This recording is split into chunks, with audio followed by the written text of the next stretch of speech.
Vote चोर गद्दी चोर हस्ताक्षर अभियान आज जाहिदा खान के कार्यालय पर चलाया गया, जहां पर मुख्य अतिथि जिला प्रभारी राजेश चौधरी, जिला अध्यक्ष दिनेश सुपा, विधानसभा कामा प्रभारी गब्बर सिंह, ब्लॉक अध्यक्ष खो भवानी शंकर मौजूद रहे। वहीं जाहिदा खान के एक फोन पर कामा की जनता एकत्रित हुई और काफी तादाद में लोग वहां पहुंचे।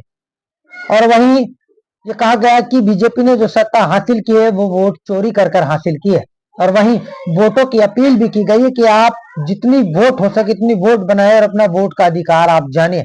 जाहिदा खान ने लगातार लोगों को जागरूक किया है। और यही नहीं, जाहिदा खान को आज कांग्रेस का सच्चा सिपाही बता दिया गया है। जाहिदा खान ही कांग्रेस की एक सच्ची नेता है। और जिस तरीके से जाहिदा खान अपनी पार्टी कांग्रेस के लिए मेहनत कर रही है, तो कहीं ना कहीं ऐसा लग रहा है कि कामा के अंदर अब कांग्रेस का जनाधार बढ़ता हुआ नजर आ रहा है। और जलीश प्रधान जी हैं, वो भी कहीं ना कहीं कांग्रेस के लिए कड़ी मेहनत कर रहे हैं और कामा विधानसभा में कांग्रेस का दोबारा से परचम लहराने का काम कर रहे हैं। जाहिदा खान की मेहनत को देखते हुए और जाहिदा खान की ये लगन है कांग्रेस पार्टी के लिए, तो आज उनकी इस मेहनत को देखते हुए जिला प्रभारी आज इस साफ तौर पर उनका ये संदेश है और ये इशारा है कि सच्ची सिपाही जाहिदा खान है। आज जनता ने भी ये मान लिया कि असली हमदर्द जो है वो जाहिदा खान है।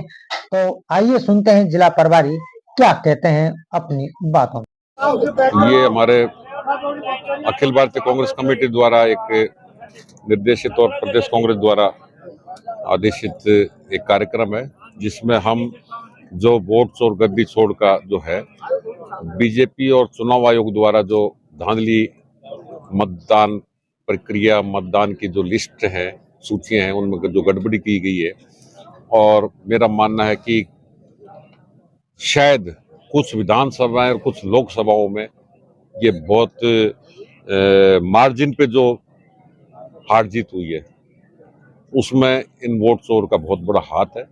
और हस्ताक्षर अभियान के तहत ज़्यादा से ज़्यादा, अधिक से अधिक हम हस्ताक्षर करवा के चुनाव आयोग को सौंपेंगे, जिससे कि कम से कम आप आगे ये देखें कि चुनाव आयोग निष्पक्ष रूप से आगे के चुनाव करवाए। इस मामले को लेकर राहुल गांधी जी का जो बीजेपी के लोग हैं वो उनका मजाक उड़ा रहे हैं, लेकिन वोट चोरी को लेकर जवाब नहीं दे रहे हैं बीजेपी के लोग।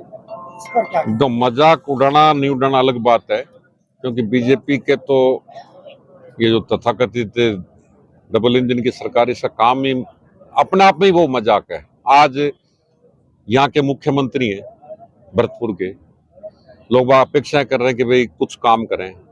मैंने भरतपुर में कहा था कि जहाँ से वो चुनाव लड़ते हैं, सांगानेर, आप में से कोई जाके देखो, वहाँ पे सड़कों का जो बुरा हाल है, जो गालियां आज मैं कई बार शाम को बीजेपी के लोग हम जहाँ बैठते हैं वहां जाते हैं, वो खुद रो रहे हैं कि भाई क्या तो मुख्यमंत्री और क्या मंत्री हैं, इनको कोई जानता ही नहीं है। कल उप मुख्यमंत्री हैं, यातायात मंत्री भी हैं, वो एक बस में जा रहे थे, उनको परिचय देना पड़ा कि ये मंत्री है साहब, यातायात मंत्री हैं, उप मुख्यमंत्री हैं। कंडक्टर नहीं पहचाना, उनके डिपार्टमेंट का आदमी नहीं पहचाना उनको। ये नए नए बन गए, इनको अनुभव है नहीं, और उनके अनुभवहीनता का राजस्थान खामियाजा भुगत रहा है। अगर कांग्रेस की नेता की बात करें, वो हक की आवाज उठाता है, तो बीजेपी सरकार उनके ऊपर ईडी का छापा का दबाव बनाती है, उनको फंसा देते हैं।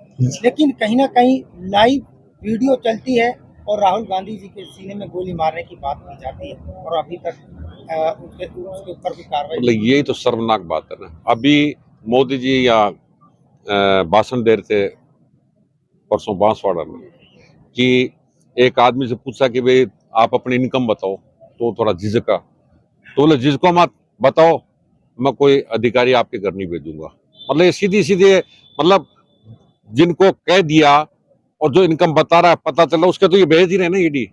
वही तो बात आ गई ना, खुद ही कह रहे हो कि मैं अधिकारी नहीं भेजूंगा, आप तो इनकम बताओ। और रही गोली चलाने की बात, तो ये परिवार तो हमेशा शहादत के एक विशाल रहा है। इनके परिवार में कुछ देश हित में शहीद हुए हैं, और मेरा मानना है कि राहुल गांधी कोई मिट्टी का पुतला नहीं है, एक जीवट वाला आदमी है, वो इन चीजों से डरेगा भी नहीं। लेकिन शर्मनाक बात यह है कि बीजेपी की पार्टी ने अभी तक उसको बाहर भी नहीं निकाला, न उसके खिलाफ कोई एफआईआर लॉन्च हुई है। उसको तुरंत मेरा मानना कम से कम पार्टी से निकाल करके एक बीजेपी की तरफ से एक FIR होनी चाहिए कि तू ऐसे विपक्ष के नेता को जो संवैधानिक पद है उसको आप खुला टीवी पे बैठ कर धमकी दे रहे हो, शर्मनाक बात है। मेरा मानना है कि मंत्री जायदा की अगर बात करें, पूर्व में जो मंत्री जायदा उनकी बात करें तो तामा से एक सच्ची कांग्रेसी होता है। कांग्रेस एक बहुत बड़ा संगठन है, लेकिन कुछ ऐसे भी कामा में नेता अपने आप को मानते हैं जो पहले कांग्रेस के होते हैं, जब कांग्रेस को जरूरत पड़ती है तो कांग्रेस के साथ बगावत करते हैं और कांग्रेस में और जो है से कांग्रेस के कैंडिडेट जायदा को हराने में पूरी अपना योगदान देते हैं, लेकिन उसके बाद फिर दोबारा से कांग्रेस उनको ज्वाइन कर लेती है। आखिर क्या मानते हैं इसको? देखो, महत्वाकांक्षा होनी कोई बुरी बात नहीं है, हर आदमी चुनाव लड़ना, जो राजनीति करता है चुनाव लड़ने के लिए, लेकिन मेरा मानना है कि एक अनुशासित सिपाही की तरह पार्टी के प्रति निष्ठा होनी चाहिए। और जहां तक प्रश्न यहाँ का है, मैंने अभी क्या कहा कि कार्यकर्ता पार्टी का होना चाहिए, व्यक्ति का नहीं। कई लोग आते हैं पार्टी को नुकसान पहुंचाते हैं, जिसका खामियाजा पिछली बार चुनाव में भुगता गया है ना। और मेरा मानना है कि कोई अगर कोई बगावत करता है तो पार्टी फांसी तो उसको दे नहीं सकती। अगर कोई सच्चे मन से दिल साफ हो जाता है तो पार्टी लेवल पर अनुशासन समिति बनी हुई है, वो उचित जो समझती है वो करती है। लेकिन मेरा मानना है कि अगर कार्यकर्ता पार्टी से के प्रति रहता है तो ऐसी बातें आगे नहीं आनी चाहिए।